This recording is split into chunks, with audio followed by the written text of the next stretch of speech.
gonna stand over here. You thought he was calling me. Use the big floor, yeah. Baseball has always been a big part of my life.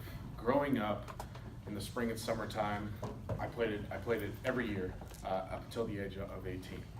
And during the summer, my summer weekends were spent traveling from city to city, playing in tournaments. One year, I think it was in about 2001, we played in a tournament in Kokomo, Indiana, which is just about an hour due north of Indianapolis. Funny thing about the hotel that we stayed in, and I kid you not, in the hotel elevator, when you got up to go up and down, they played on repeat Kokomo by the Beach Boys nonstop, just to let people know. Yes, it got a little old towards the end. So the day of our first game, we went down to the hotel front desk, and I'm going to sound old when I say this, but we didn't have cell phones. We couldn't map to where we needed to go for the game. So we had to ask for the front desk attendant, how do you get to this field? So she said, you're going to go out here, you're going to go left, and you're going to go right. And then when you get to the main drag, you're going to look for the strawberry. So, okay, that's unique. We're in the middle of nowhere, Indiana, so, we'll roll with it. And when she mentioned that, we were thinking some big strawberry water tower or, a field of strawberry fields, something like that. So we knew what to look for. So we got out on the road, started driving, did this, got on the main drag, and sure enough, we're looking, and we can't find the strawberry. So we're going up, don't see the strawberry.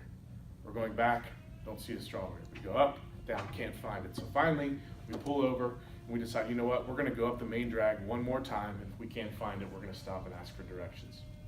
So I'm looking, can't find anything. And sure enough, I noticed this random pole in the middle of one of the fields, and it's right next to where a side road is.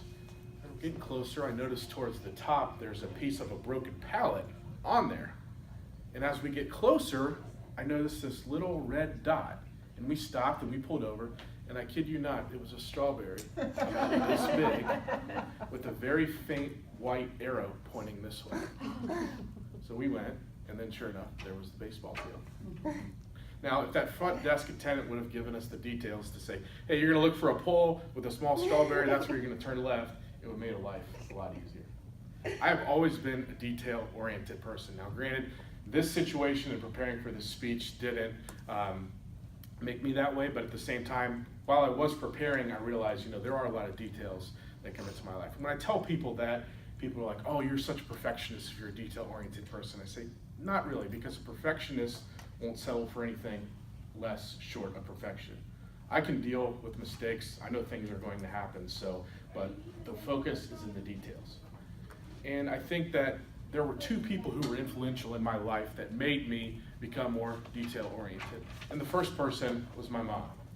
My mom introduced me to all things words, grammar, spelling. I remember at an early age, she worked with me tirelessly on my spelling and told me to look for the little details in things.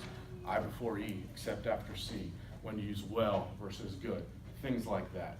And that translated into other areas too of my life where it made a real focus on details. She also had a great way of telling me, if you do this, that might happen, or if you do that, this might happen. And as a teenager, those are the types of things you need from a parent, that sort of guidance. Her details helped me in other areas too, such as on the baseball field, helped me pay attention to details that were occurring during the game or things to look for while I was in college, and also professionally too.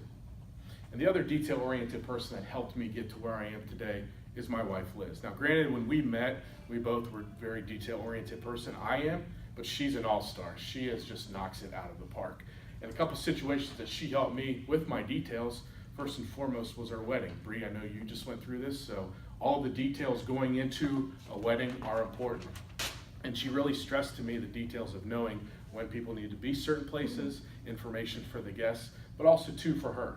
She needed certain details to help her get through that day and afterwards as well. The second situation with her was professionally too. There was a time that I was in between jobs and sending resumes and going to interviews and doing this and doing that, and nothing was really sticking. So she helped me with a lot of the details that could go into my resume that would stick, but also during that interview. And I truly believe she helped me land a consultant job here that eventually turned into a full-time position here with Chase. And the last situation is being a parent too. There were things when you go into being a new parent that you can wrap your mind around, but you can't really experience it until you're in the thick of it. So there would be situations when, just because Jace is crying doesn't mean he's upset. He might be hungry or he might be tired, something like that.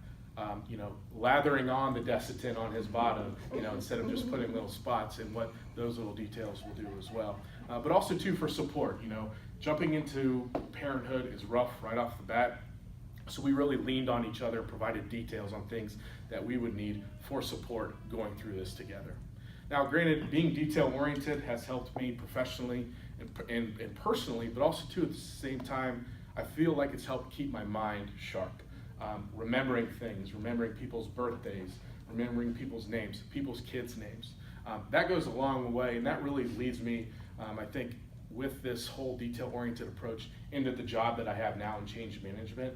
It is extremely detail-oriented, and I feel like without that preparation and digging into the details from the start, it wouldn't have made me the success that I am there today. So in conclusion, the next time you tell somebody to go look for a strawberry, or somebody tells you to go look for the strawberry, make sure you give them all the details.